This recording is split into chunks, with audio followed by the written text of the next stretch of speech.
Nickname. Oh my goodness, the Angel of Death. What do you think when you get a nickname like that? So for years, we didn't talk about it. It just happened to be that I was a female crew member, one of very few on an all-male crew, and I was on the radios. And I looked at it as just, I happened to be one of 13 crew members that did an incredible job that day, or that night in Afghanistan. It was really the first night, my first combat mission ever. It was November of 2001.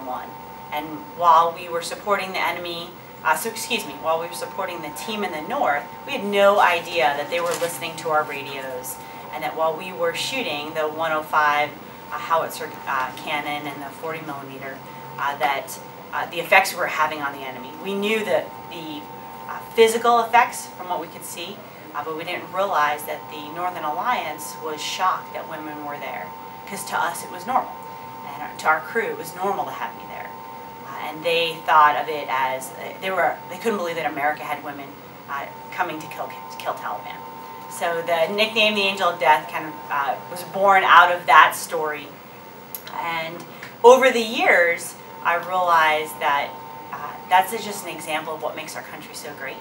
That we women, it doesn't matter what color you are, what race you are, what gender, that you have so many options. And that is just one little story that kind of demonstrates that. I am honored and humbled to have been asked to be the squadron commander of the 319th, which flies a U-28 aircraft, much smaller than a gunship, still in a tactical intelligence, surveillance, and reconnaissance role. The young men and women are incredible. They're smarter than I will ever be.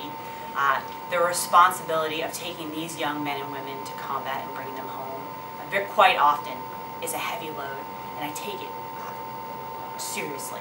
When I look at their families that are behind, they will come back. We will go out and we'll execute safely, and we'll come back time and time again.